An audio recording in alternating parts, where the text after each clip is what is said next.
माधव कहते हैं, यदि आप किसी दूसरे से अच्छे की अपेक्षा करते हैं तो सामने वाले के साथ आप भी बुरा करके उसे निराश न करें। माधव कहते हैं, अगर जीवन में कभी अवसर मिले तो किसी के सारथी बनना न कि स्वार्थी। माधव कहते हैं, आज के समय में मनुष्य का सबसे बड़ा शत्रु उसका अहंकार और बोली पर नियंत्रण न होना है। अक्सर आपने देखा होगा कि यदि कोई व्यक्ति अपनी बोली को वश में नहीं रख पाता तो उसे आगे चलकर कठिनाइयों का सामना करना पड़ता है। माधव कहते हैं, जो लोग कम बोलते हैं जरूरी नहीं कि उनके पास कहने को कुछ नहीं होता। वो बस सोचते हैं, समझते हैं और फिर चुप रह जाते हैं। वो भी रोते हैं पर किसी को दिखाते नहीं। वो भी टूटते हैं पर शिकायत नहीं करते, क्योंकि उन्हें आदत है अंदर ही अंदर सब सह लेने की। दुनिया उन्हें शांत समझती है, लेकिन उन्हें नहीं पता उनकी चुप्पी के पीछे कितने तूफान छिपे हैं। वो कम बोलते हैं, लेकिन जब बोलते हैं तो सीधा दिल पर असर करते हैं, क्योंकि उनके शब्द अनुभवों से निकले होते हैं, सिर्फ हवा से नहीं।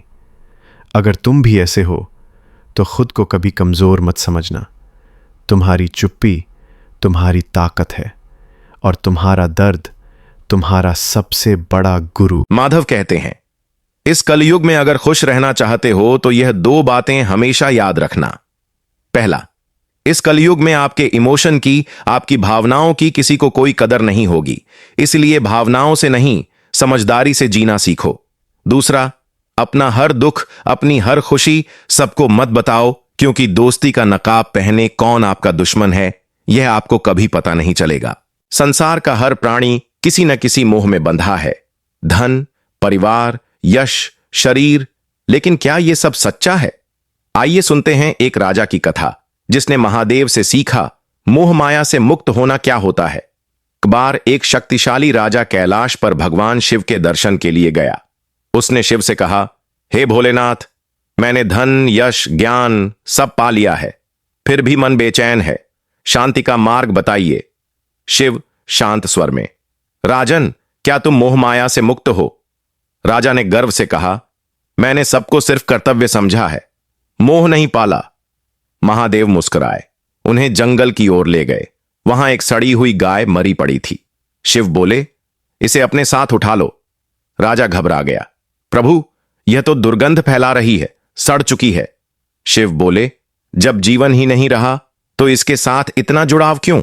ठीक वैसे ही जब शरीर, संबंध और धन भी नष्ट हो जाएंगे तो उनके पीछे इतना मोह क्यों? मोह उन्हीं चीजों से होता है जिन्हें हम स्थायी मान लेते हैं, लेकिन इस संसार में कुछ भी स्थायी नहीं। सत्य केवल शिव हैं, शाश्वत, अचल और शांति के प्रतीक। मोह से मुक्ति ही सच्ची भक्ति है।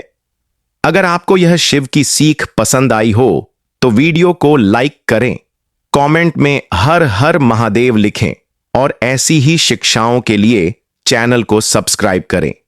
बेल हर हर महादेव